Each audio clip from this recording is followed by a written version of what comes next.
Welkom, dames en heren, in de Permeke Bibliotheek.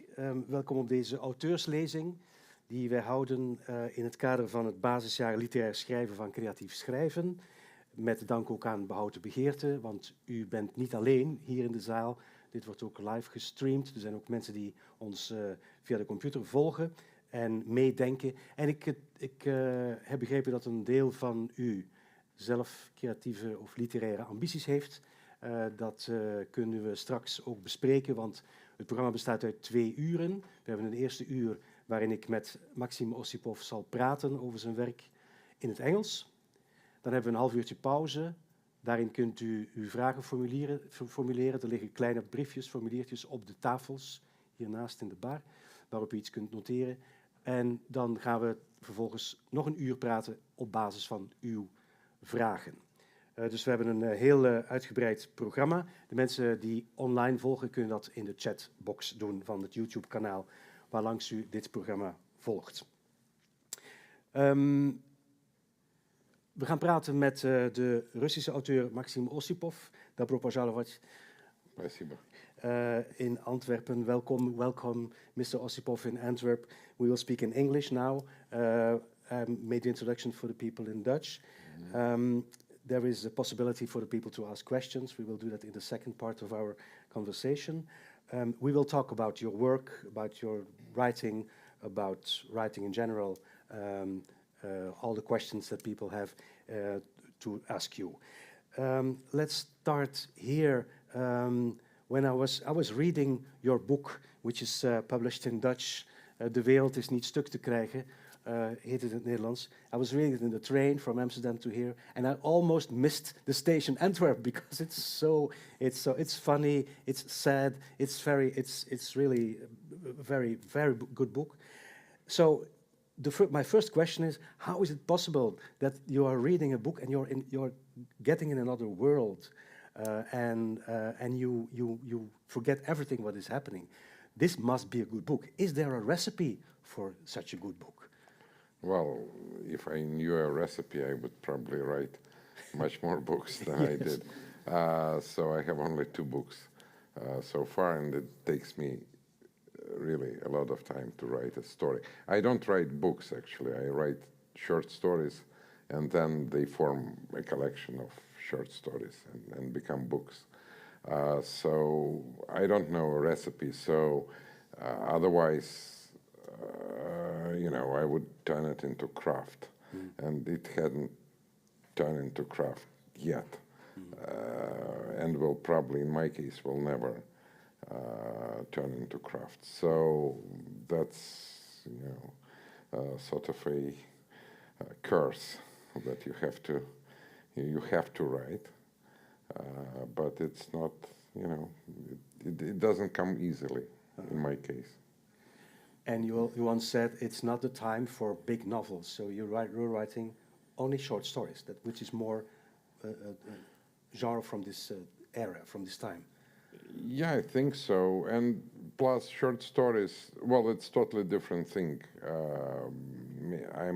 Maybe I don't have, a breath long enough for a novel, or patience for a novel, or I do not understand the genre of a novel as much as I understand short stories. So it happened that in this form I found, something for myself.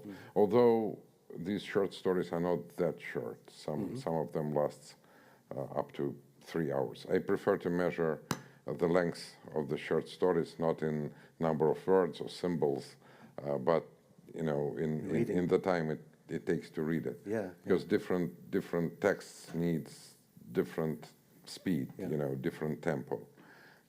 So if I were brave enough, I would even put on the short stories a tempo like allegro or moderato, like adagio. music. Like you compare it with music also, the writing. I think they can be comparable, short stories with music sonatas in many ways. Not only in the tempos, but also in the fact that when we are listening to a music for the first time, it's not that we are actually listening to it, we are deciding whether it's worth listening it again. And so with short stories, I already read some short stories, countless times, Yes. like Chekhov's or many others, Salinger's. I don't know. We Not will- necessarily Russians. We will hear you reading also because you have a fragment. You have not a fragment. You have one I full am, short story. Yeah, that you very wrote. short story. Yeah. Yeah. Maybe let's start with your biography. You are a Russian writer, but not longer living in Russia. We all know what is happening now in Europe, in the world, in Ukraine. This terrible situation, this terrible war, which is very frightening, all of us and all the world. You escaped from Russia. What is happening according to you? What is your biography? How did it start? Why did you decide to leave Russia? Well, to tell you the truth, I was always against immigration. We had several waves of immigration in Russia. So I witnessed the third wave in the mid-'70s, where I was, a schoolboy, and the fourth wave, which happened, after USSR collapsed. So it was the beginning of the 90s. So the third wave was mostly Jewish immigration to Israel or to America, but not necessarily Jewish. It was a mixture, of course. And the fourth immigration was, sometime for economical reasons and sometime for, professional reasons. I knew scientists who realized they have to leave, otherwise they would not get the achievements they wanted to get. But I myself was always against it, and but this happened very, very quickly. Yes. Really, when the war began, I haven't, I didn't think about any immigration. So on day one of the war, which was 24th of February this year, we went for a small demonstration in the center of a small town where I lived, and that was not, dangerous or something, because the idea was, through internet, they said, at 7 o'clock, let's gather on the main square of, each city where we are. But in this small town, police knew us very well because I was a doctor there, so they really didn't know how to react, so they disappeared, actually, they did. So it was day one, and on day 2, 3, 4, I was just following news. It was TV Rain before it was closed. They worked. Rain, the television station. Yeah, the independent Yes. channel on the YouTube, and then they closed it somehow, and they made a search, and in their offices, and journalists left the country. I think, well, they all left the country, and so on day 5 I wrote a short essay. My Spanish publisher asked me to write a short essay on what's going on, so I called it very simply The Fifth Day of War, and it is translated into Dutch. If there is any interest, you can find it in one of the newspapers. I forgot which one. And then on day 6, the level of anger, shame, disgust, fear, unwillingness to live in the fascist state was so big that I just made a decision that we leave. So me, my wife, my son, and his family, we lived close to each other in 2 houses, like 200 meters from each other. So we went to Yerevan first. Armenia. Yeah, to Armenia. My son didn't have Schengen visa, so he had to spend very long 5 months there. And me and my wife, we went to Germany, where my daughter lives, and her family. She's a musician, and she lives there since 2014. She plays in string quartet and very well settled there. And so, you know, after that, I went to Berlin for 3 months. I was invited in the wonderful place, which is called Wissenschaftskolleg zu Berlin. And then I was invited to Leiden University to teach Russian literature at Leiden University in English language. So what a turn of biography. But, you know, and I have a beautiful place to stay in Amsterdam. So now you're based it would in be Amsterdam. a sin. Yeah, I'm based in Amsterdam and I travel to Leiden. So it's a sin to complain, really. Yes, of course. Yeah. But it's terrible because you don't know when and if you ever can go back to Russia. Yeah, well, to tell you the truth, I don't think I will ever live in Russia. I will never return to Russia. Of course, I miss many things there. My friends, well, some of them left already. I miss my doctoral work, but you know it's time to quit. And I miss, of course, graves of my parents. I miss my house. Well, there are things that I miss, and I would love to go and visit, etc. But I don't think Russia will ever become a place for me to live. Really, I'm very, very sad to say about that, but you know. It seems I taught Babel yesterday to my Leiden students. Isaac Babel. Isaac Babel, who was, you know, stories written 100 years ago. And there were many of his characters are people from ЧК, which is secret police, and gangsters. And so these two forces, I mean, these days, secret police took over everybody in Russia. Full power belongs to secret police. And as soon as it, you know, weakens, and it will weaken, I'm sure, criminal forces will just, you know, criminals will take over. And there are no other forces. When I'm, you know, there are, of course, nice people, but it's not like, say, in Poland in the beginning of 80s, where there were trade unions, there was very strong Catholic Church who supported them. Nothing like that. So only those two. And it's sad, but it's how it is. So you are very pessimistic about the future. Well, yes, I'm quite sad, I would say. Yeah, I'm quite pessimistic. Yeah, that would be a good definition.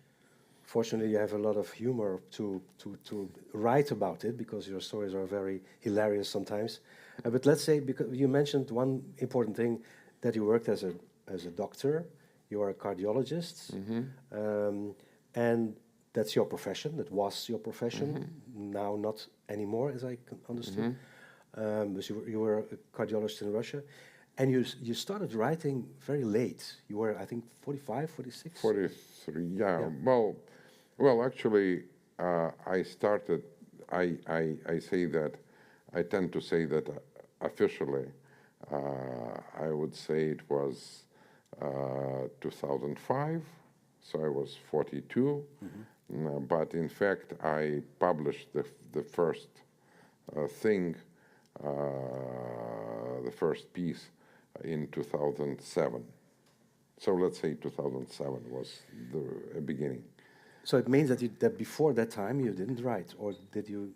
Well, I kept diary,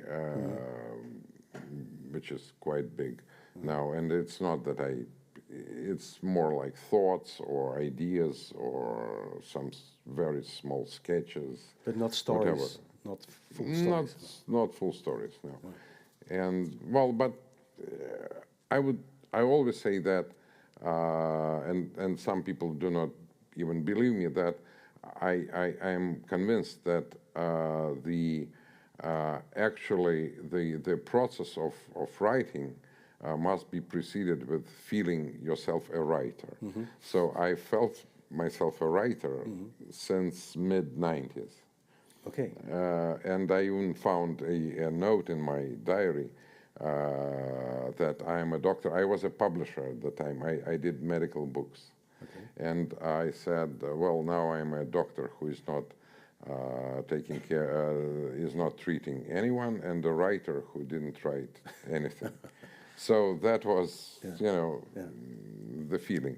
Yeah. But, being a doctor, being a respectful person, whatever, is one thing, and to be a beginner, writer is totally different thing. Yeah. So, there was a fear, I guess, or not a fear, but some kind of, feeling uneasy about that. And plus, I was busy with other things.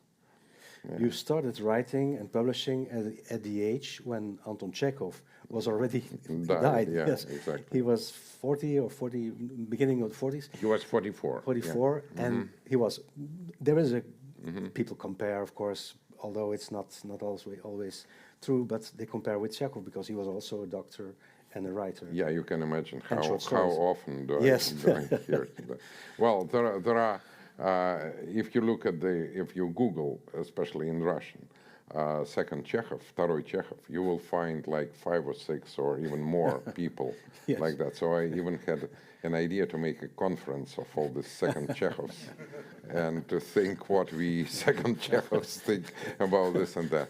Also, I made a joke that, in Russia, it's like in America, very often they name streets like First Park Street, Second Park Street, 22nd Park Street. So I said, if someone would name street after me, they would call it Second Chekhov Street. So, so you can imagine how often I heard that. Of course, there are some similarities. He wrote also short stories. He wrote also hilarious stories. The sadness is also, and the themes are sometimes the same. The characters, the portraits that he made of people. So there are some similarities. He wrote also for theater. You wrote also for theater. So these are the similarities, but you are, of course, completely different. When you started really writing as a writer and publishing, who were your heroes at that moment in Russian literature? Did you have some examples? No, not really. No. Well, I of course there are certain things that I admire in many authors. Like in Dostoevsky, I admire the fact that even very negative characters say reasonable things all the time. So I try, to make that even negative characters say reasonable things. I think it's, and because it's nice to leave some freedom for a reader and to make him or her make their part of work. By the way, that's why I think publishers do not like collections of short stories, because they say they do not sell well, because they require much more work from the readers than the novel. Because when you read short story, if you miss something, then you can miss the whole point. I mean, in the novel, you can skip, this and that. And, well, mainly, it's hard to imagine that you read War and Peace and would not figure out, who Dolokhov is, or what kind of character Natasha was, or whatever. But in a short story, even few words can change the whole thing. Yes, especially in your short stories, because you jump sometimes very quick from one situation to another in dialogues also, and you have to be very, very, read very carefully, because otherwise you miss the points. How do you construct it? You don't write fast. You write carefully and slowly. Well, I write. Well, normally I start to write a short story when it is, say, 30%, 50% ready in my mind, you know, in my head. So sometime, well, it can start with a title, or it can start with some, you know, some episode.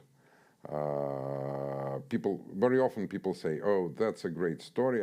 Let me tell you something. You are a writer. You need to put it down. It will make you famous and rich, and you know whatever." Every writer heard this kind of you know suggestions, Yes. and they tell, in fact, the anecdote, like you know.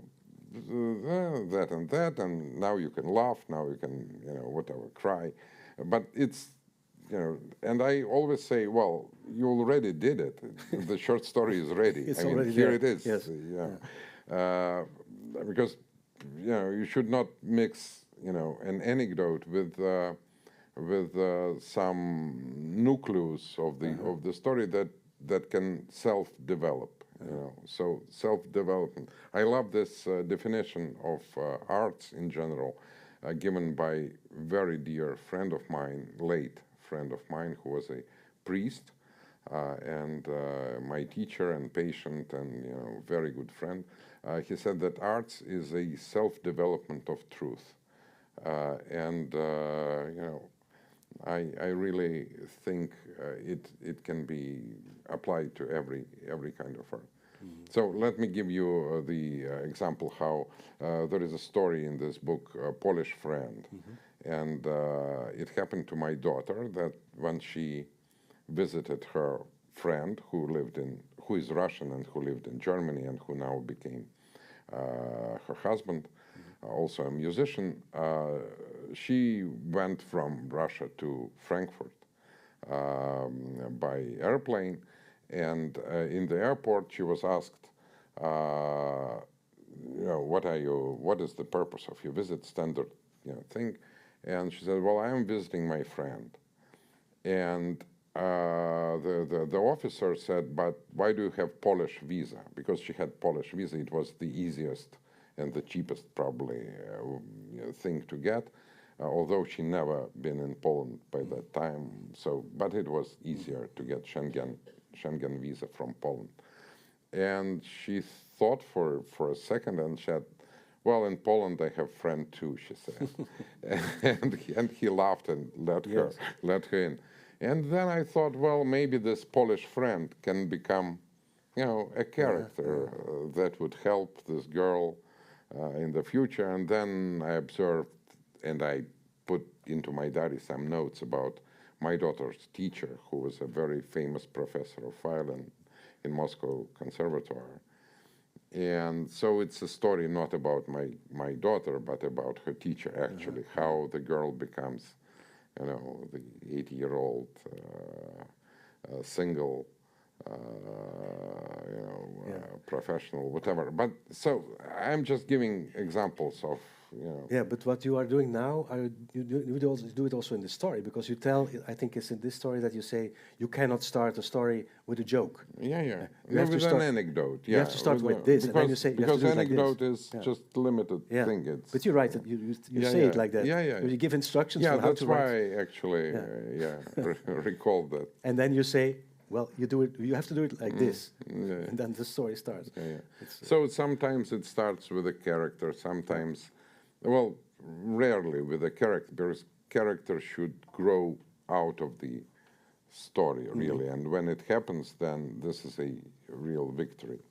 Because we live with characters, we don't live with stories, right? I always say that we live with those whom we know, those, you know, some of, you know, those whom we knew, you know, who died, but who are still, you know, we have some kind of dialogue with them, like with my parents, and with literature characters, actually, because they accompany, you know, characters from War and Peace accompany me all my life. And my attitude toward them changes. And I even sometimes feel I need to protect them. Because recently I had, you know, I also, love to give this example. I had some acquaintances who said just ugly things about Prince Andrei. And I was like saying, if they said he was a nerd, or he was too, whatever, pedantic, or he was too obedient to his father, whatever, then we could discuss. But they said, like, he was a moron, or, some just offensive things. And I said, look, I know you for like 3 months, and Prince Andrei I knew since I was 12-year-old boy.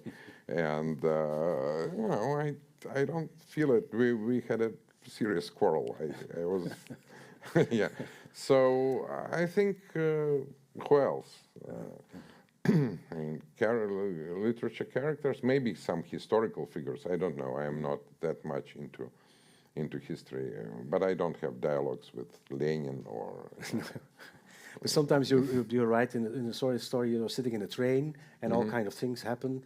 And is this happening to you? You're sitting in a train. You see people. You make characters, or is it just coming from your fantasy? Or well, it depends. I mean, like many other people, I love comfort. So when I travel in comfortable conditions, nothing happens actually.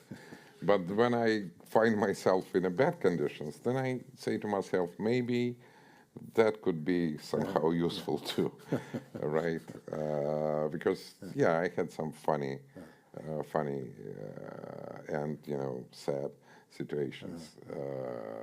Because when you are traveling, you are more open to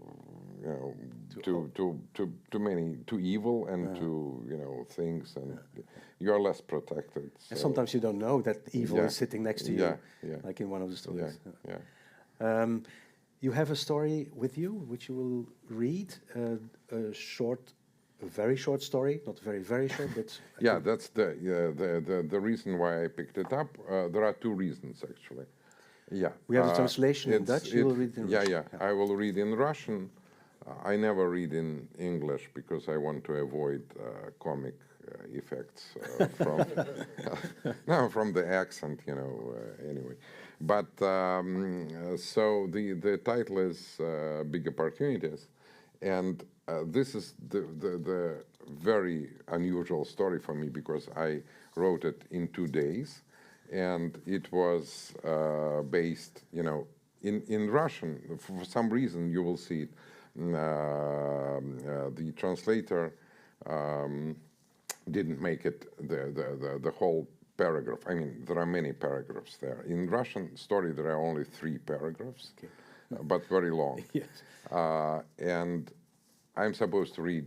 I mean, this is a story with tempo, allegro, I would say, or at least, allegretto or whatever. And it is based on the. I will later on. I will tell what is it based on. So, большие возможности. Let's go ahead. Вообразите себе возможности. Скоро у него будут большие, практически неограниченные возможности. Он настаивал именно на возможностях, которые перед ним откроются непременно, причем в самые ближайшие времена. «Пусть она имеет в виду, — говорил он, — что у него все хорошо и теперь, прямо отлично, много лучше, во всяком случае, чем она может себе представить». Она, разумеется, никак не представляла себе ни теперешних его возможностей, ни тем более тех, на которые он намекал. Ей всего-то надо было от него, чтобы довез поскорей. Сейчас и не вспомнишь куда, в редакцию, в гости, в театр. Ей что же, выходит, неинтересно послушать, кто он такой? О, она, кажется, знает, но не станет произносить. Еще один приставучий, болтливый водитель, гордончик. Одно из нескольких слов по-армянски, жаргонных, которым ее научили друзья. Гордончик, несмотря на проблемы с гласными, куда благозвучнее и ласковее, чем бомбила по-нашему, хотя означает ровно то самое. Это Москва, каждый второй автомобиль тут такси. Только поднимешь руку и... Сколько? А сколько дашь? Нет, он не бомбила. Этот все продолжает бубнить. И машина, на которой они сейчас едут, она не его собственная, а служебная. У него самого имеется совершенно другая тачка, другой, как он выразился, аппарат. Но он не собирается его на наших колдобинах убивать. А подобрал он ее не потому, что нуждается в деньгах, с ударением на первый слог, очень по-местечковому, хотя уж кем-кем, а евреем он быть не мог. Но и на русского не похож. Коми, чуваш, удмурт, маленький, но с громадными, по его словам, возможностями впереди. Быстрый, дробный такой говорок и быстрая, но аккуратная в целом манера вождения. Лицо хоть и не безобразное, но и не выражающее ничего. Ему, продолжает он, полагается личный водитель, однако он предпочитает все делать самостоятельно. Уж не ради таких ли вот встреч. Впрочем, ей-то какое дело. Остановите вон там, так она пообедать, поужинать, вместе покушать. О, Господи! В зеркало давно смотрел на себя? Нет-нет, зачем обижать? Да и его ухаживание, так это назовем, было не наглым, а каким-то наивным, автоматическим, глупым до чрезвычайности. Ни удаль, ни ум, ни талант, а большие возможности. Вот чем он пытался ее соблазнить, привлечь. Из человеческого, пожалуй, что только дефект речи, детский какой-то. Он смешно выговаривал букву «Ш».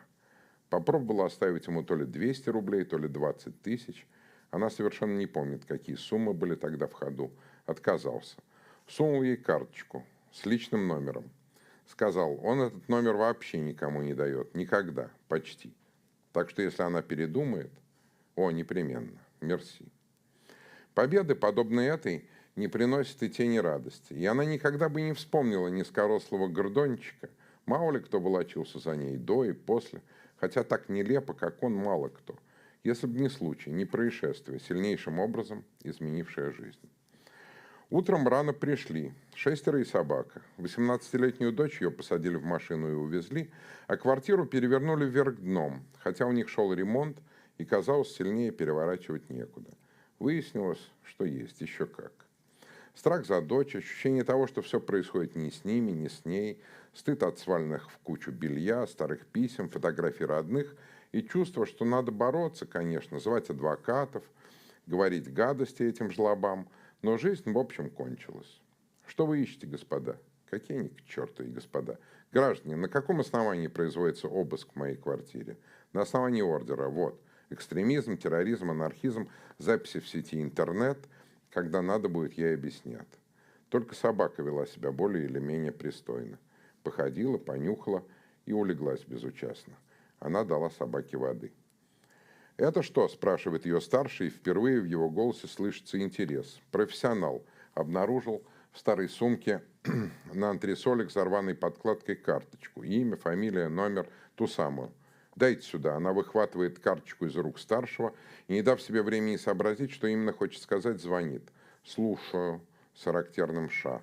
Разговор длится едва ли минуту-две, да и говорит-то она одна. Слезы, клятвы, мольба. Не время стесняться. Он, наконец, произносит все тем же бесстрастным тоном, которым рассказывал ей про возможности.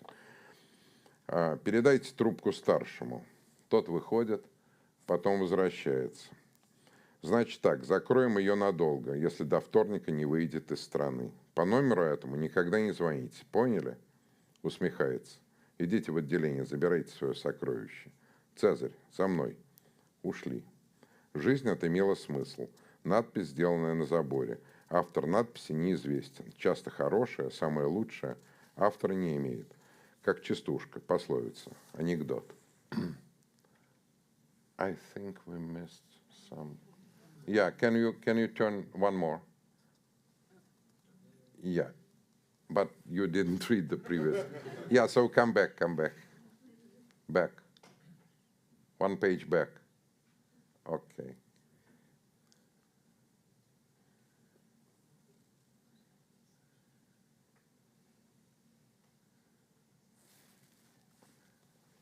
Where are we? I think it's the next one, but next one. Next one. Okay, next one.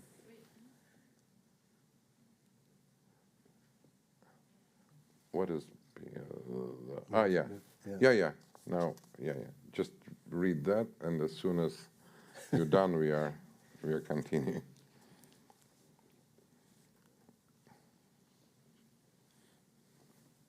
I think I missed.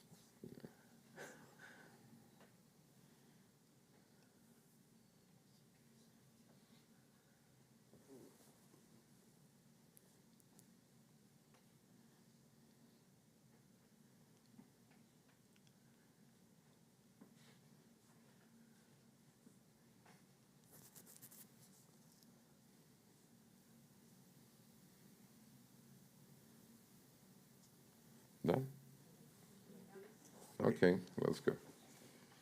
Okay. И теперь, спустя сколько-то лет, немало, потому что дочь ее за это время закончила университет в Лиле, московские подруги и друзья дочери, такие же, в общем, девочки и мальчики из хороших семей, успели отсидеть в тюрьмах и лагерях, кто весь срок, а кто часть его, им дали от 7 до 12. И сама она после многочисленных приключений и переездов оказалась в собственном доме на юге Франции. И, конечно, все эти годы она краем глаза, боковым зрением следит за карьерой своего, необходимо признать, благодетеля. Водила-бомбила, гордончика, следит с ужасом. Поскольку то там, то сям, в Африке, Азии, а то и на родине, он непременно оказывается в центре какого-то немыслимого, непредставимого зла, с нарушением всех божеских и человеческих правил, пока, наконец, на глаза ей не попадается сообщение о том, что его наградили звездой, ордером, во второй уже раз, но теперь, однако, посмертно. Что пытаясь спасти экипаж и так далее, малоправдоподобная чушь без попытки поместить в нее истинные подробности. Впрочем, им и не место тут. Он погиб смертью храбрых, и с ним еще столько-то человек. И ей, как и всем комментаторам, совершенно ясно, что вся эта официальная болтовня должна только скрыть, утопить в себе то позорное, гадкое, что случилось на самом деле. Пьяную смерть на охоте, политическое убийство или что-нибудь в том же роде. Как странно, думает она, подкрашенный, припудренный, он лежит теперь со своими огромными, неограниченными возможностями в дорогущем гробу и ждет, когда под прекрасную музыку, которую вряд ли любил, его похоронят на самом, что ни на есть, лучшем кладбище, рядом с писателями, артистами и композиторами. А хотела ли бы она, чтобы сообщение о самой гибели его оказалось ложным? Нет, такой вопрос себе лучше не задавать. Ей-то он сделал только хорошее, тогда как всем остальным только плохое, судя по тому, какую про него пишут и говорят жуть. Хорошо. Жалко ли ей этого маленького человека с детским дефектом речи? Она ведь ему обязана пусть не жизнью, но очень и очень многим.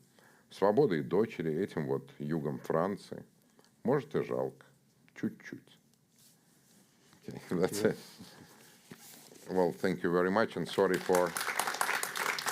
Thank you. Yeah, sorry for technical. Yeah, it was my fault. Yeah.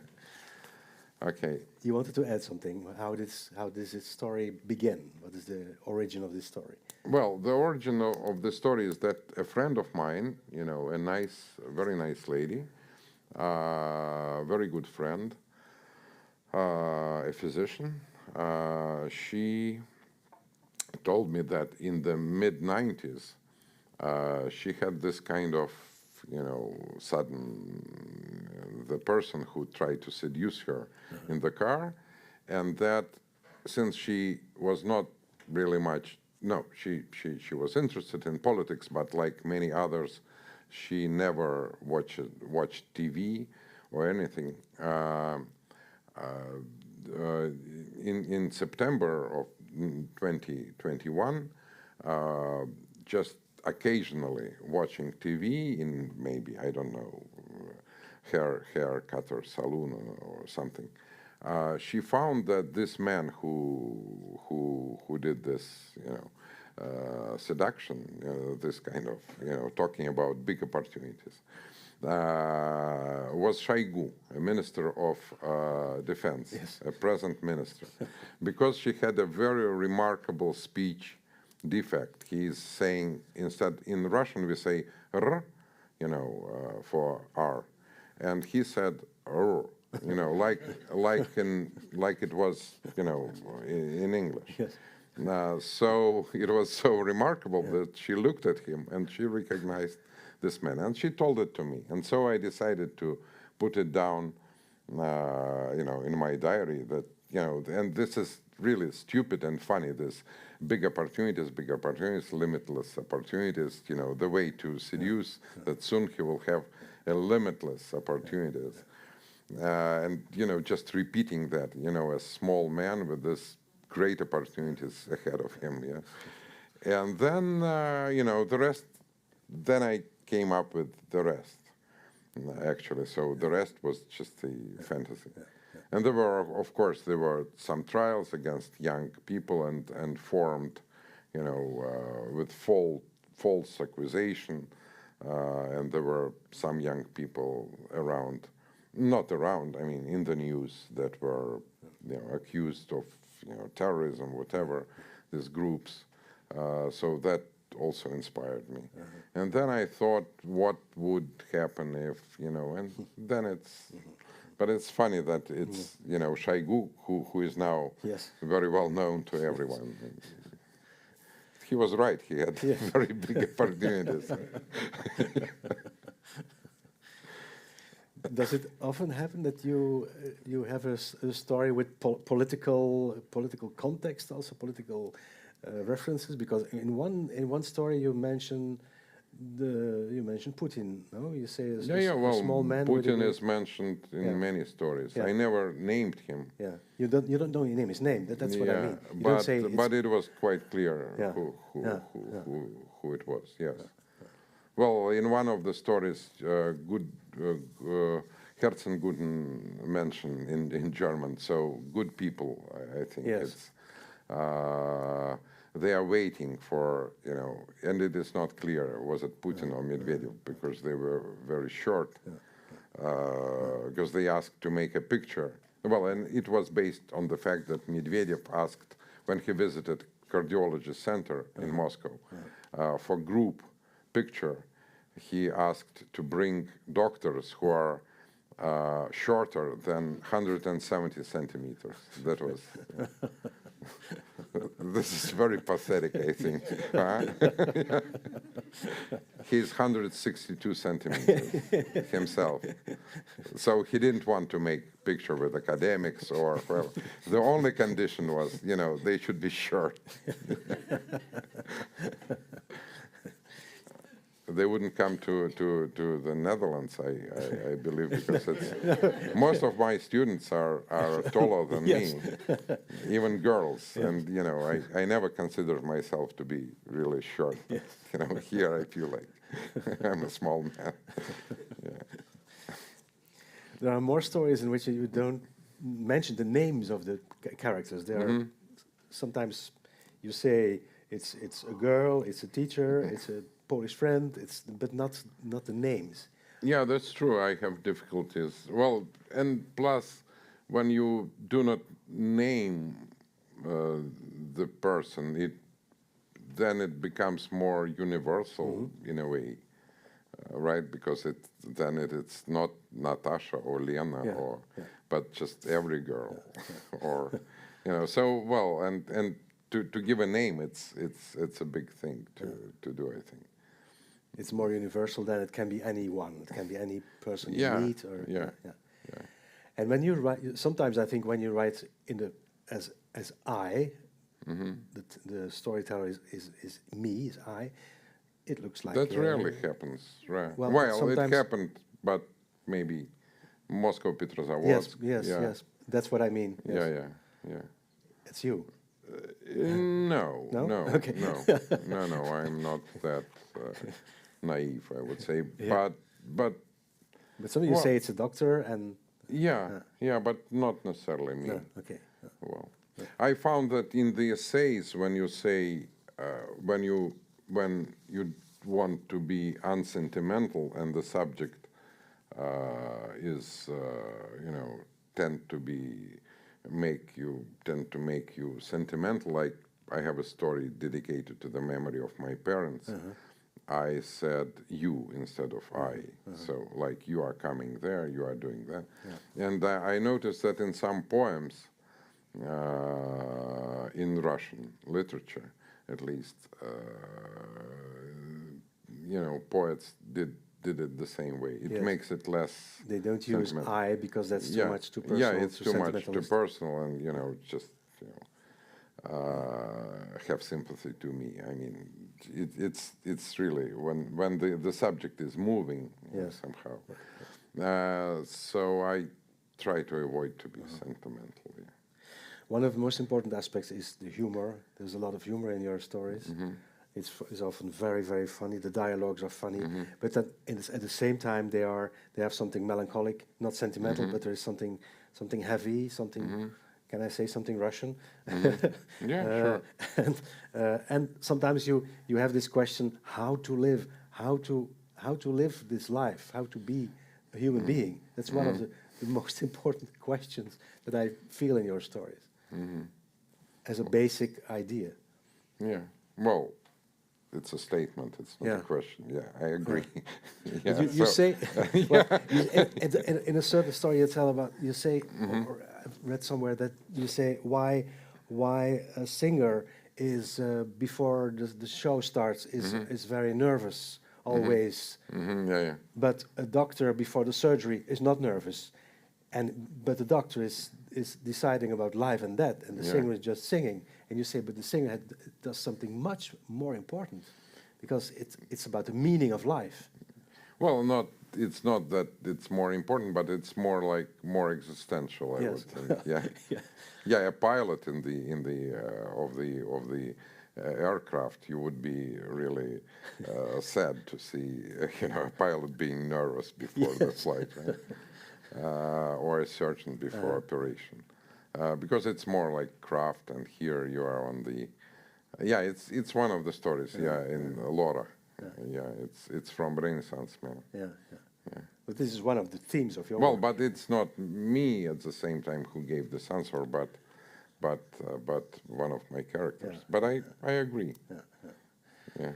I think there will be some questions in the second part about the style, how you're writing. We have why it's good that we had an example of of one of the stories. Your style, it's difficult to describe. But you often use very short sentences. You sometimes uses internal dialogues. You talk with yourself. You say something to yourself. You correct yourself. You suggest something. It's all kind of levels of very small talk, but to make a big story. Well, and I try to. There is a.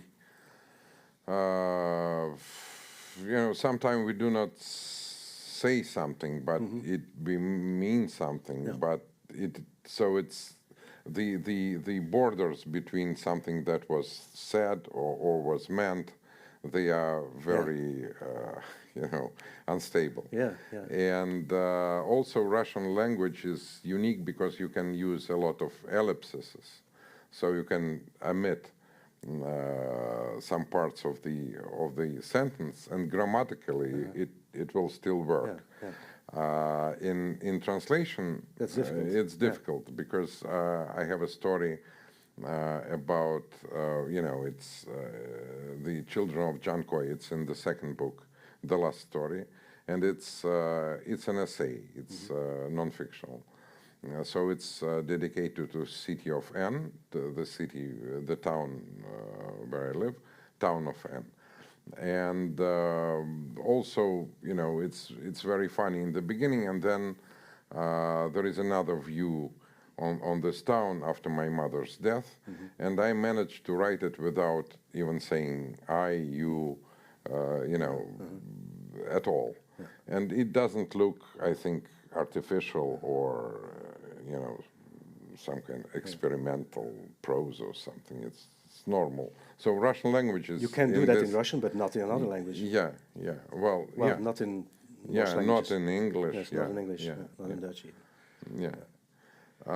So Russian language is very, very good in this. That's why it's so good for poetry. Yeah. Do you write poetry? No, I don't.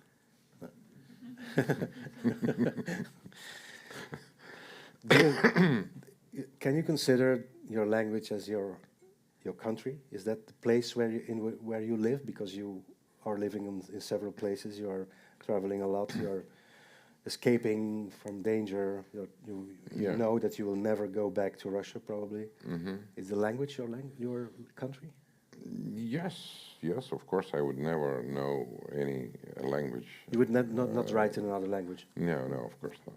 Like Nabokov did, or Joseph Brodsky? Well, Nabokov was a good example. Brodsky wrote some essays in English, but his essays is not the best thing that he wrote. You cannot really consider him bilingual. So there are some writers, but it's exceptional, of course. Conrad. But yeah, very few. No, I really know only one language, and it is Russian language, of course. Okay, this is the first part of our conversation. The time is going very fast. So yes. thank you very much. It was Thank you. We will see each other pleasure. in half an hour Yeah, again, because we okay. will sitting here. We have now half an hour. I will switch to Dutch now. Sure. That's okay. Als dat voor u goed is, dan voeg ik hier nog een paar woordjes toe in het Nederlands. Wie dat wil, kan vragen stellen. Over wat dan ook, hè, over wat u maar wilt vragen aan deze auteur. Er liggen papiertjes op de tafeltjes daar kan u opschrijven. U kunt het online ook doen via het YouTube-kanaal. En dan verzamelen wij al die vragen. Ik krijg die dan in een geconcentreerde vorm op papier bij me. En dan gaan we die in het tweede uur, dus over een half uurtje, gaan we die hier bespreken.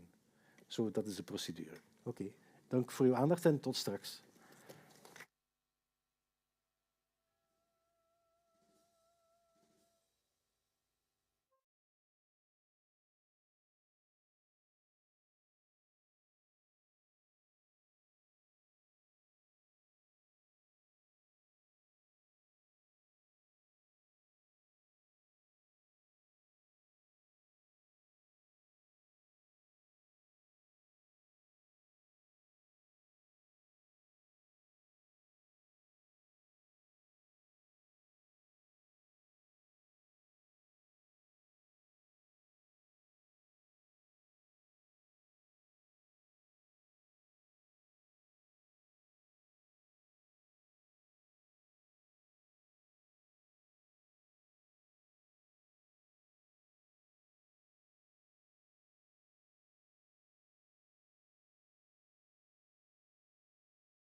Zo, dames en heren, hier zijn we weer. We gaan uw vragen die u hebt gesteld, ofwel live hier in de bar, ofwel online via het YouTube-kanaal, gaan we behandelen. We hebben ze een beetje gegroepeerd, want natuurlijk zijn er vragen die soms rond hetzelfde thema draaien. There are a lot of questions. Maybe the first question is predictable. It's normal. It's a good question. It's a basic question. What is your advice to beginning writers? Well, I really, I have no advice. No, seriously, it's there is. I mean, it's too general. I think this question, I don't think they really need my advices, and they would not follow my advices anyway.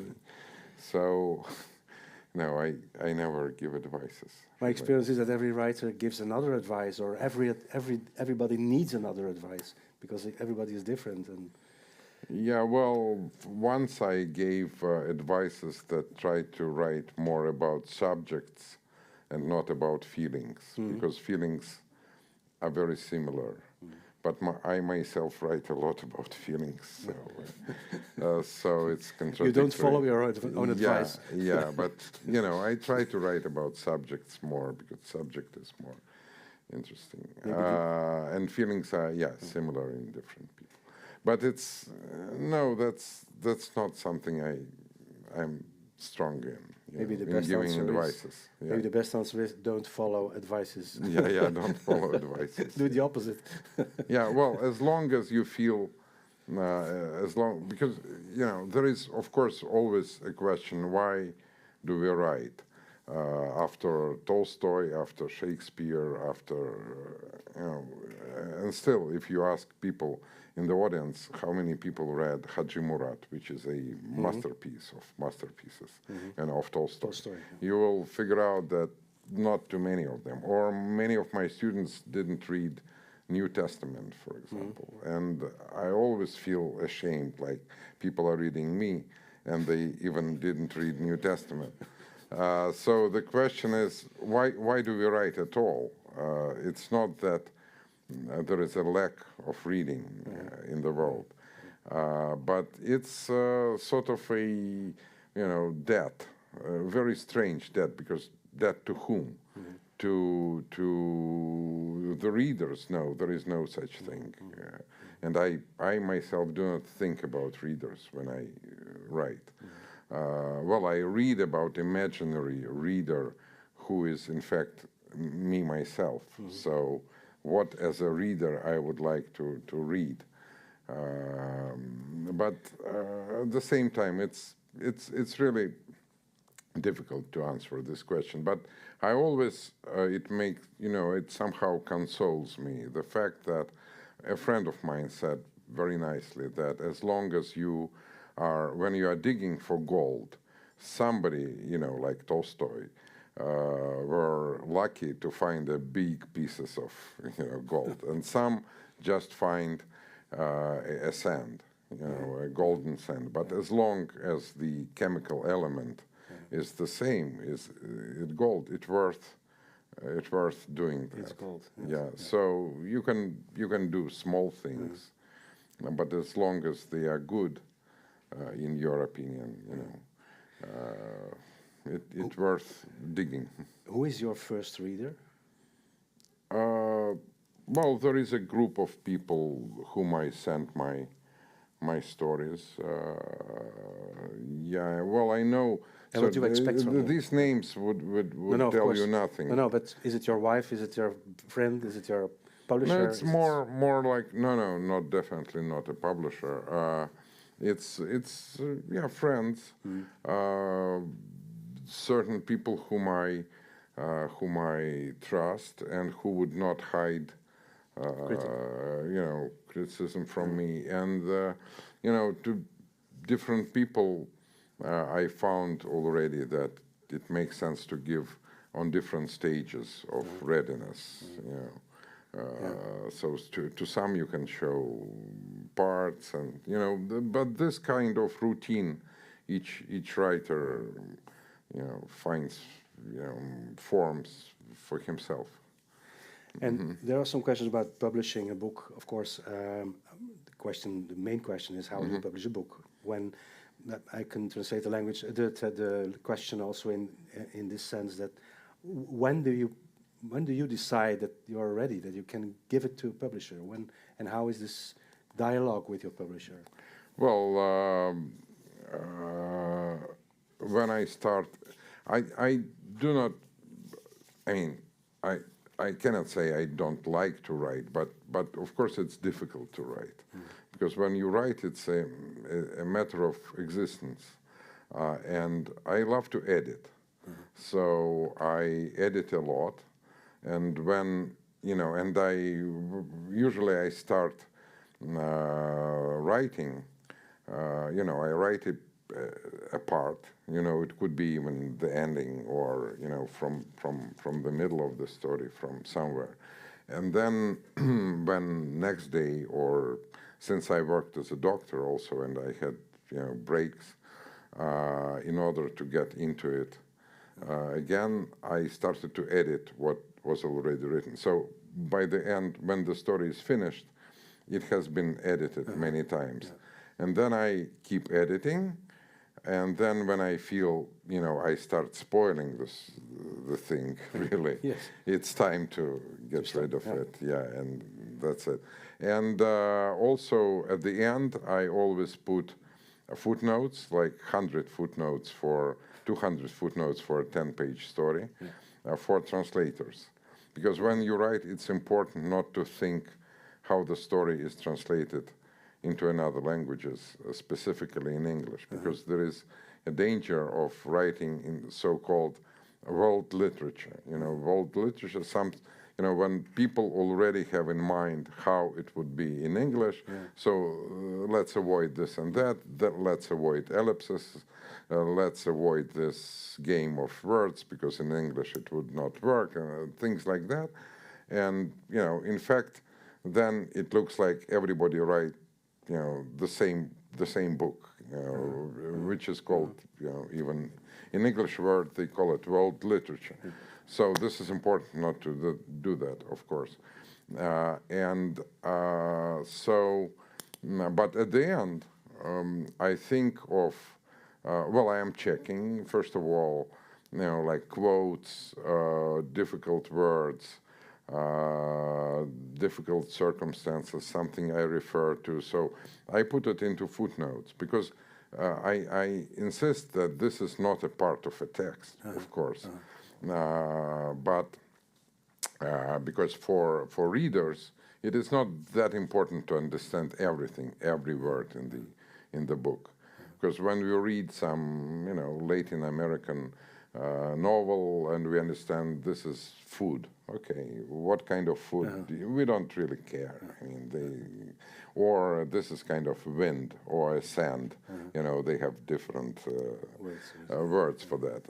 But as long as we, even reading Russian classics with students, I understood that there were like, dozen words in Pushkin's Captain's Daughter, which I know almost by heart, that I don't know. But I know that this is a part of, weapon. This is, or, clothes.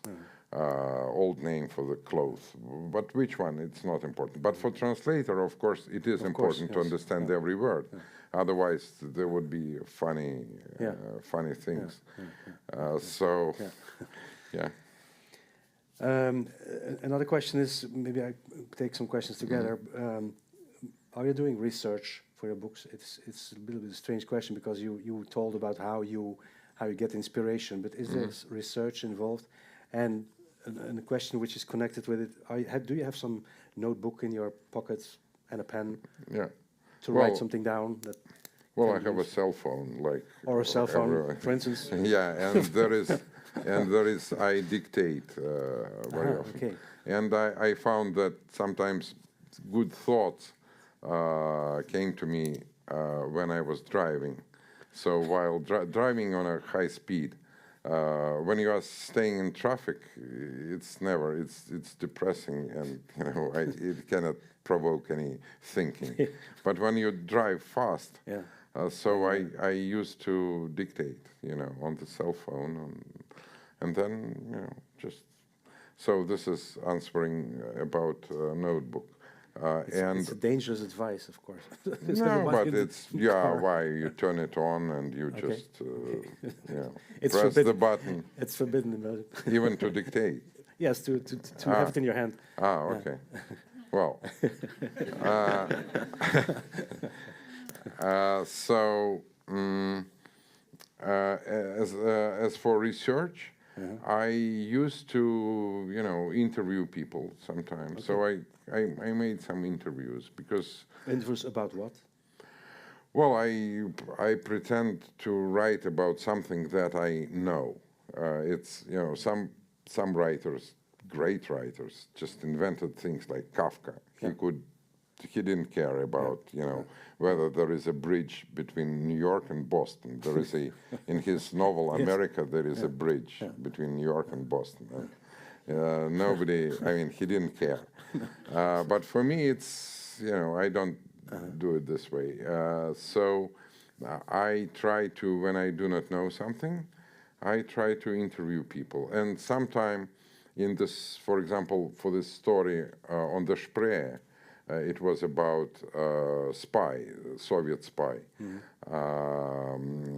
who, well, it's not about the spy, but he was one of the characters, one of three. And I was lucky to interview a colonel of reconnaissance, sort of. So it was not easy to get access to him. But he then, spoke to me for like an hour and a half, but gave me very funny details of their work. Yeah, I understood that these spies, mainly, they do nothing at all their lives.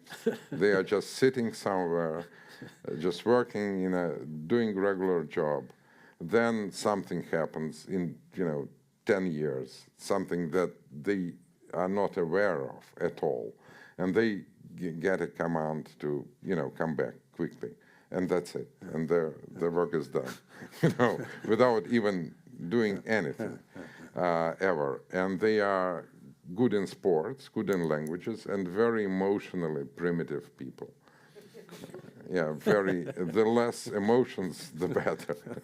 So, and he gave me, some nice portraits of some people. So I used it for my work. Or, of course, I interviewed a priest, because I have a story about a priest. I interviewed a man who knows all the buses in Moscow with all their stops, with many drivers. He's a pianist, but he has unique, memory and the unique way to use it.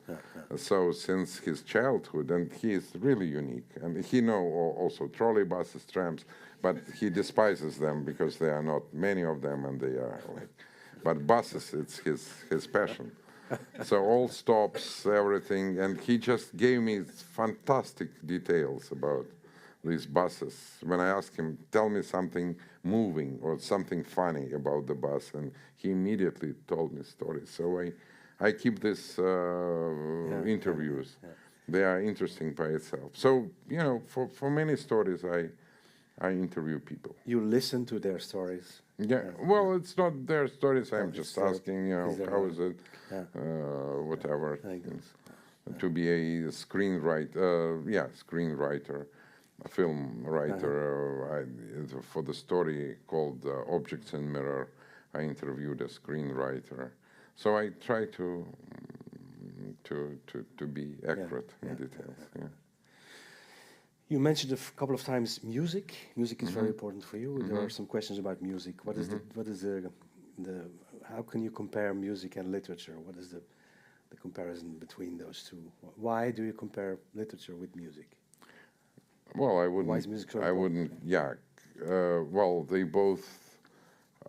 Music is much more informative, I would say. When you listen to some readings during the concert, you feel certain that music is much more intense and informative, actually. Or if you take some pieces with readings like History of a Soldier by Stravinsky, or even Saint-Saëns, the Carnival of Animals, when there is or Mendelssohn's the midsummer night, with readings, you feel all of a sudden like and then music again, which is so I think that's why I try to write intense, to condense, intense, to put more information. And do you listen to music while you are writing? No, I don't. Two different things. Yeah. Well, my family, my wife is a pianist. My daughter and her husband, they play in string quartet very successfully. So I followed her career from the very beginning. So I even can say that formally I have more education in music than in literature, because I never had formal education in literature. And with music, I was always interested in history of music, all this kind of things that she had at school, then at conservatory. So. Yeah, you use also the word allegro, allegretto, but with the story. Yeah. So you use musical terms to define stories. Well, I use it in our dialogue, Yeah. Another question about, we were talking about melancholy and the I said maybe something typical Russian, the heavy feelings. There was someone asked these heavy things. Is it something? If it is something Russian, how do you look at it now when you are in Amsterdam, when you are in Western Europe? Do you look at the same way, in the same way at people here, or in the question was also this phrase? Do you recognize this melancholy also in the Russian people, not only in the literature but in Russian people? Is it something typical Russian, or is it something typical for writers? This melancholy, the heavy feelings, the dark side. Well, I think that it is Russian, of course, and in Russia, I don't know whether you have this understanding. Russians understand each other very quickly. And they understand not the best parts of each other, and that makes life intense, and for writer it's important, of course. And here to write about something you need at least semi-knowledge, something to be curious, something that surprises you. And here, of course, I understand too little. I don't understand subtleness, and small differences, even big differences. I mean, I look at people, I don't know who they are at all, like to which class they belong to. I was in Madrid with my publisher. We went from the restaurant, and I said, I look at these semi-naked young women, who they are they prostitutes? And he said, no, they are foreigners. It's so obvious. I said, why? I mean, we didn't listen to them, because they go from one party to another. I mean, for him it was very obvious that they are just partying, in the night in Madrid, warm night, and but for me it would be like, I have no idea. Or recently in Frankfurt, I met, a man who just, who was he was not probably homeless, but he spent much more time in the streets than other people. And he was with a very ugly dog, black dog. And all of a sudden he said, Adolf, let's go, in Germany. And my son-in-law, who lives there for a long time and who knows German very well, I tend to say he speaks German like Franz Beckenbauer, not like Schiller or Goethe, of course, but he is gifted man. And I said, and he smiled to us, this guy, after calling his dog Adolf, and he said, "That's the way I call my dog." And what was it? I mean, was he a Nazi, or was he anti-fascist or postmodern joke? I mean, in Russia I would understand it quite well, but there I missed something. There were some details, most important, that I just missed. It has something to do with language also. Yes, of course. With language, with culture, with I was not raised here, so obviously it's. Mm-hmm. Another question. There are a lot of quotes in your books. You say in a certain story, you say something about what is the meaning of triple A, AAA. Yeah. In America, it is what is that? American Automobile Association. Yes, and in Russia it is. Yeah, well, this is the guy who says that. He's a jerk, first of all. He's a kind of funny, not funny, but he's a miserable person. Secondly, I don't think there are many quotes. For you, they seem to be much more than. I mean, it's all mainly from school program, mainly from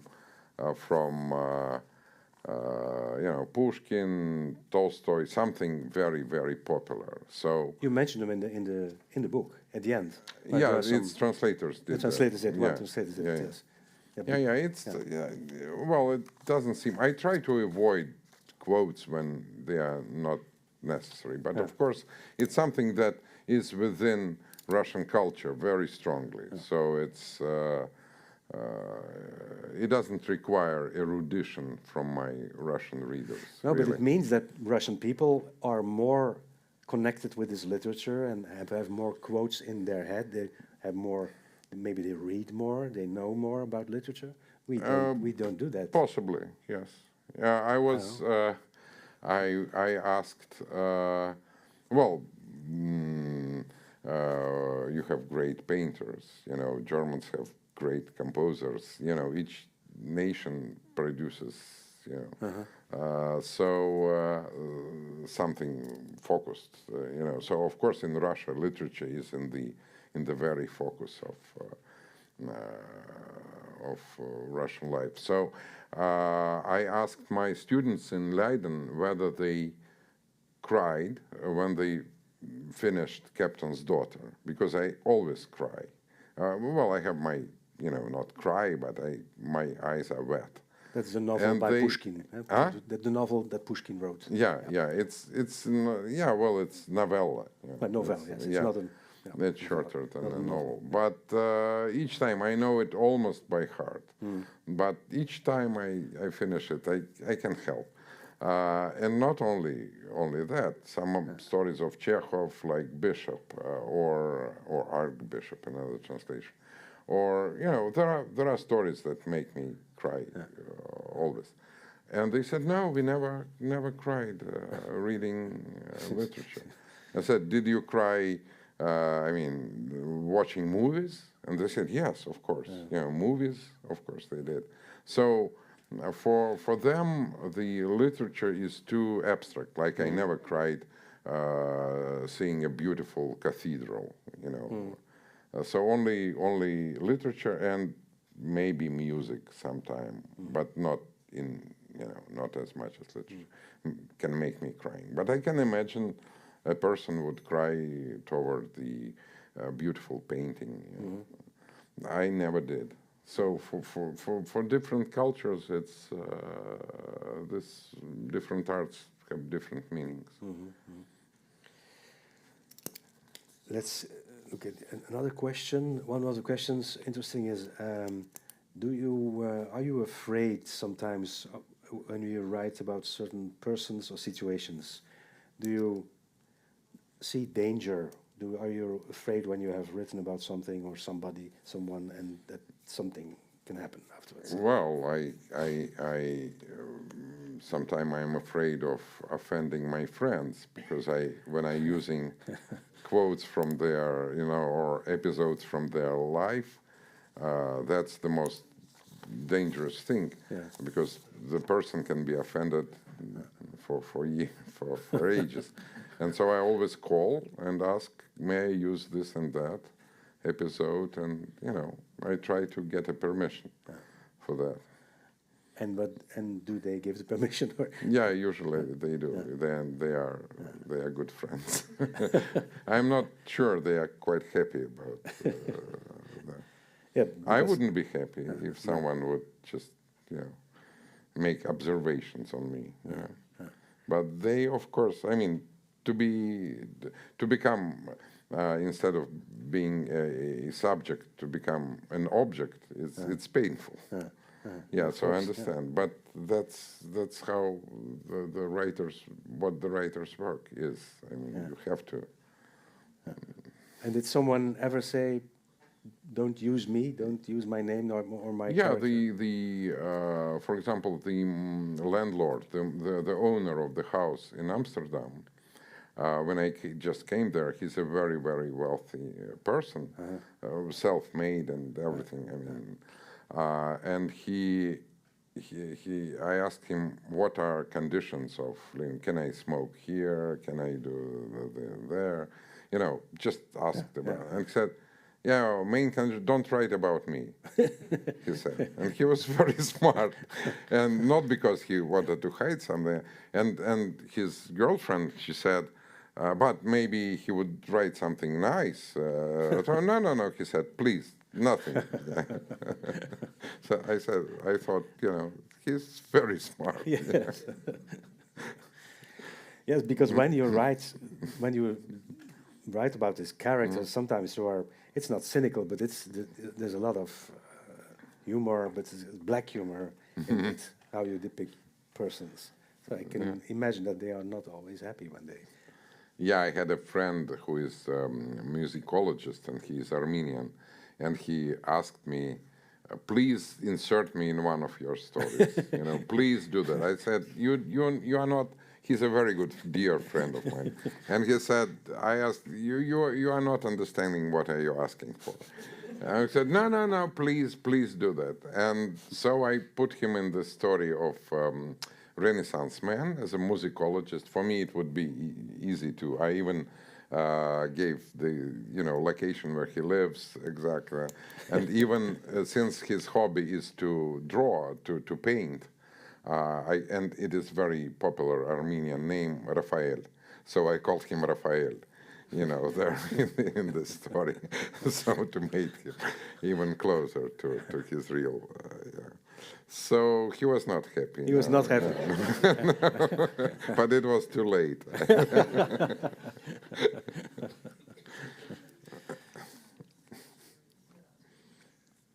There was a certain period that you were a doctor and a writer at the same time. It's always been like that. It's since you were publishing till now. How could one of the questions was, how could you manage that? Being a doctor, you told about it a little bit already, that you were editing your texts between two patients. But how can you combine that? Is it possible? Well, my doctoral work really became smaller and smaller. It was a small town of N, and I brought very talented physicians there, and I worked part-time only. All these years, last years, I worked only part-time. So it was not difficult. Well, it affected medical work, of course, because I always was afraid of, if the patient dies, then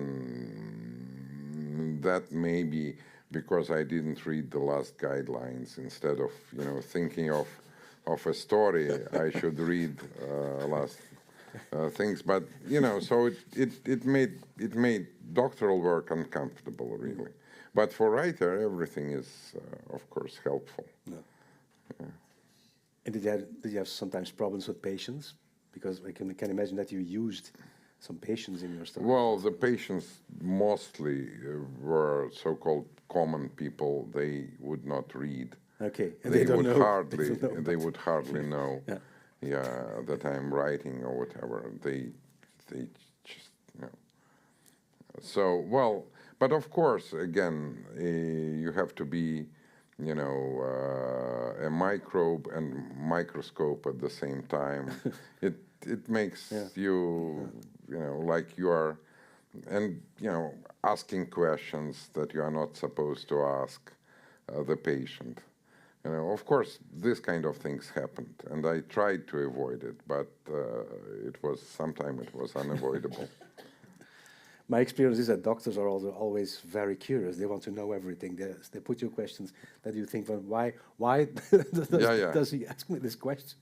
Yeah, It's nothing to do with my disease, but he has to know it. Yeah, well, yeah. Well, so you happens. do it also. It happens, yeah. Just what is the sense of this tattoo, for example? I mean, what does it mean? Yes.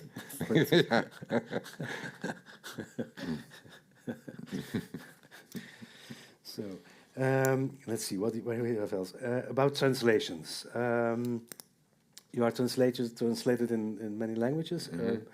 Are you involved in translations for the language that you know? Well, the only language I know is English. You can. So I read the translations, and German we are is not your.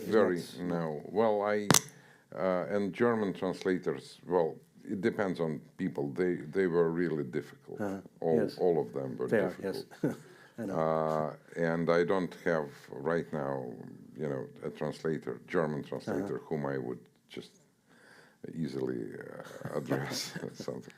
But English translators, they, you know, I have two of them. Well, there were more, but two of them who translated most of my works, and we became very good friends, really, just, you know, more than author-translator relations. Yes. So, but I'm involved also somehow with others, with the Spanish, Catalan translators. We became good friends, really. And they ask questions. They, when they do not understand. French translator, she calls me and said, "Please rephrase that. Just talk a little bit about that. You know, what kind of so, you know, this kind of it's useful. Plus, I told you about this numerous footnotes, so they are always sure that because I say, okay, this is not a proverb. It looks like proverb, but I invented it, or this is a proverb, but I changed it. So this, you have to look at the dictionary, you know, phraseologic dictionary for that. This is from New Testament, this is from Tolstoy, this is from... So for them, it's, of course, very, very helpful. Another question, an interesting question, is what is your biggest dream as a writer? The other question is, do you have something on your writer's bucket list that you want to achieve? I don't look at it like this. I never thought of it. Well, I just want to write, to keep writing. I mean, to write something good. But seriously, it's not that I dreamed that I should achieve Booker Prize or, you know, something. Well, of course, I would love to get, you know, as many prizes as possible. But it's not that I really... Or say there is an authority that, you know, would... There are no such authorities, unfortunately. Someone who, you know, if someone praise you, like for Chekhov, it was when Tolstoy said, you know, something good about his story, you know, The Darling. He was quite happy, you know. He was a very modest person, so he took his glasses and said, "Well, but there are some typos there," he said, you know, things like that. But he was, of course, happy. And he said, "It seems there are some, I think there are some typos," he said. You know? Which writer could say that to you? When will No, you be very happy? that's the problem. That in nowadays, you know, it's nowadays I don't have You this don't. kind of. Well, of course there are people whom my friend, you know, Sergei Ganlevsky, who is a very good poet, or some others I would be happy to. Tsvetkov, who another poet who. This is a very good time for poetry in Russia. We have very good poets, actually. Well, if they praise me somehow, I would be very glad. But it's not that this is a dream. They did actually tell me nice things, so it's not that. Could a dream be also that you hope that as many people as possible in Russia can read your books? I don't know how it's the situation now with No, your they name can or read books. it. The internet is still Yes. working, so everything is on the internet. Okay. I put all my texts in Russian on the internet. So if because people do not buy books, they steal them, and you can find almost everything. So and sometimes in a very poorly way stolen. So I decided, in order to avoid all this questionable, versions, old versions, versions with some paragraphs missing, because they are stealing it and doing it fast, too fast. So I just put old versions and even my readings of my stories onto my website, which is maxim-osipov.ru, and it's still there. And do you get reactions from readers in Russia, or Russian readers? Not very, very many. It's people, for some reason, they are, well, unexpectedly you could find that, somebody read this story, but it's not, people are not opened. And so they, not really, not many. There's one interesting question. Well, actually, we have no, for you to understand, we have no social institutions. We don't have places like this in Russia. Everything is everything is rotten, spoiled, Academy of Science or whatever. So there are no institutions at all. So the only institution we have is Facebook. It seems funny, but everything important happens on Facebook, because it's the only thing where we can speak. These days even you cannot speak on Facebook openly, being in Russia, about certain things. But about literature, about whatever, it's Facebook. That's it. In Soviet time there was an underground culture. Does it exist, or could it exist now also, literally underground? Well, for literature, it has not yet been necessary, because literature could exist somehow. It was independent from the state. But print runs were very small. Everything was on the internet. There were no institutions of, critics, meetings in bookstores, whatever, something that exists here. So you are very lucky to have this, the whole system built here. I think these are the most important questions. I have another question which is not on the list. I think just check. Oh no, there's one more question about America.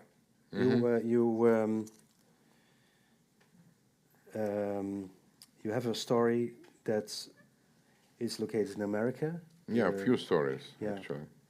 You have worked in America as Yeah, I worked for a year as a doctor. As a doctor, yeah. Yeah, I was a fellow. Yeah. And tot ziens. Ze moeten de trein halen. I was a research fellow in 91, 92. I was very young. I was 27.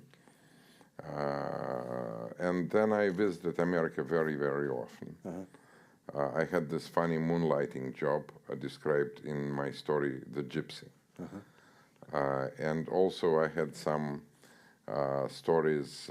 Cape Cod is about two Russian immigrants in America, and also figures on the plane. Here it calls Matvey Ivanov in the Dutch version. Yeah. One of the questions was, could you ever live in America? Could you emigrate to America and live there? Would that be possible? Well, I didn't know it would be possible for me to immigrate here. I don't know. I think American society is not the healthiest, I would say, in the world, to put it mildly. So, especially now, when I visited it after a certain, I haven't been there for 6 years, and then or 5 years, and I visited in 2019, and I was surprised how much it changed, not in a good way, really.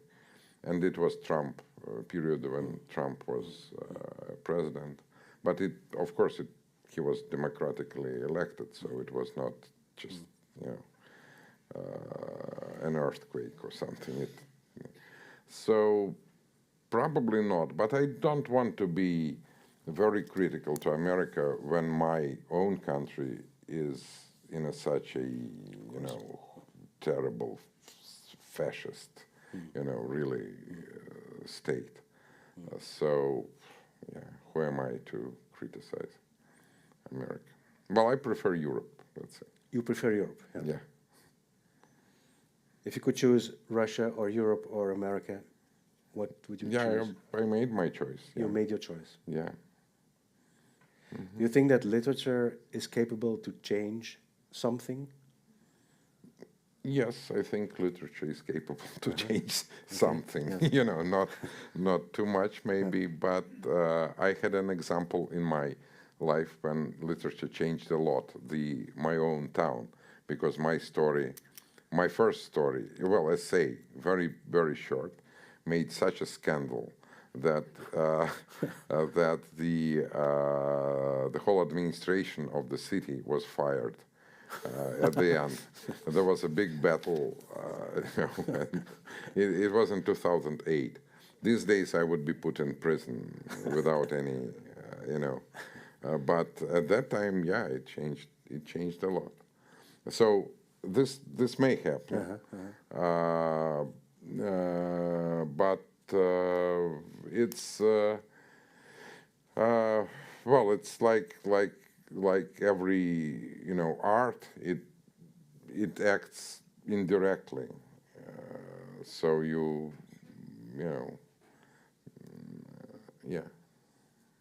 that's. I cannot be more specific. Is it possible that by reading, people are looking in another way to the world? That the reading can change. I think the mindset. It's possible. We cannot make an experiment. What would I be if I didn't read War and Peace or Yevgeny Onegin or something else? So we cannot. But I'm quite sure I would be, a different person somehow. I heard a lot of times that people say that we have to. Is it possible to look into the head of Putin? What is he thinking? What is happening there? If we should see what's happening there, then we could act or do something or do the right thing or know what is the truth. Well, I think it's there are certain people who understand him much better than Europeans. For example, Erdogan.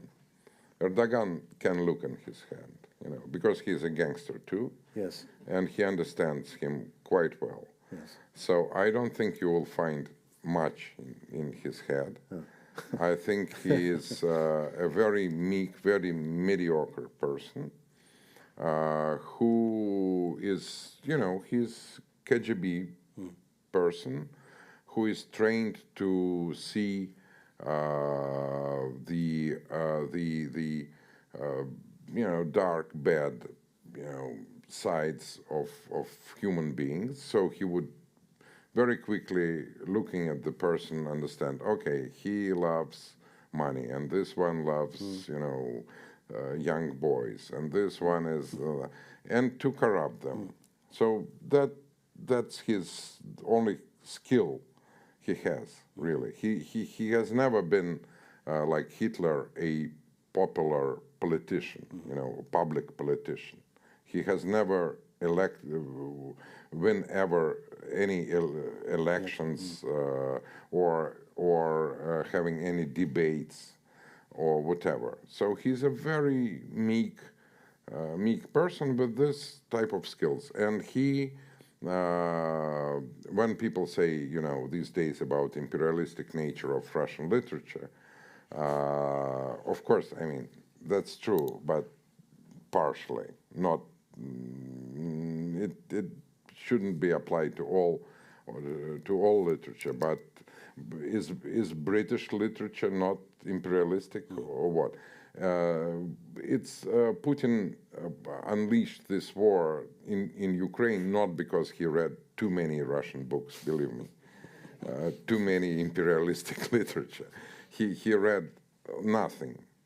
Okay, formally he read something, you know, at school or something, but he never let it into his, you know, heart. But he read or heard some theories. Like many Russian people, he do not have, like many, you know, northern small nations, you know, like Eskimos, they don't have enzyme against alcohol, you know, so they can become alcoholics much faster than, you know, people from the south. Whatever. Russians do not have immunity toward ideas. So somebody brought him to his, you know, attention the idea of Russian world, you know, and how wonderful would it be to, and he made, you know, a lot of mistakes after that. Terrible mistakes. You know, he underestimated Ukrainians, Ukrainian army, Ukrainian president, overestimated Russian army. He despised the West, thought, you know, West is weak, and, you know, West showed some weakness because during Crimea, etc., they really didn't act, you know, strong enough, whatever. So he thought they would, and so he just believed in some rubbish, really. I don't want to end with a pessimistic words. In your work, we have had all the questions, but I have one more question. You are very pessimistic in a way, but there are also unexpected optimistic moments in your stories. At a certain moment, there is hope. There is something. There's a light. So it's not. You're not looking at a completely dark future. There is something. Yes. To live for. Well, every wars come to the end. I would tell the very simple thing, you know, and this one is no exception. And you know, I really hope that it will end, and we will enjoy much better times. Yeah. Okay. Okay. Thank you very much for this. Is it consoling? Yes, well, a little bit, not 100%. But I can advise all of you, read these books. Read his books. It's really fantastic. And well, thank you very much. Yes, absolutely. You're most kind. Absolutely. Thank you very much. Ik dank ook Behoud de Begeerte, die voor de livestream heeft gezorgd vanavond. Ik heb nog een paar mededelingen. De volgende keer zal Els Moors er zijn, want zij lag geveld met corona vandaag. Daarom heb ik haar vervangen op 21 december, woensdagavond. Els Moors, schrijfster, kent u ongetwijfeld, en voormalig dichter des Vaderlands.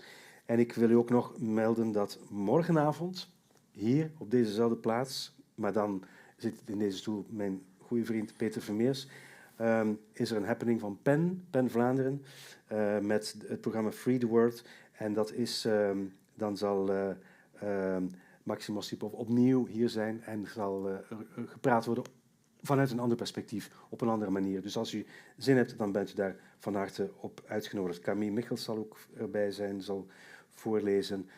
Het wordt ongetwijfeld ook een fantastische avond. Dank voor uw komst, dank voor uw vragen. En ik herhaal nogmaals, lees het werk van Maxim Osipov. Het is fantastisch literatuur, ook op een prachtige manier vertaald. Trouwens, dat moet ook gezegd worden. Vertalers worden veel te weinig in het zonnetje gezet. Your translation is very interesting also. Yeah, so we have to say it, because translators are underestimated. It's really a good translation. Dat was alles wat ik moest zeggen. Dank voor uw komst. Goede reis naar huis. Thank you, Maxim. Thank you so much. Thank you very much. Thank you. Yeah, thank you. Okay. Okay.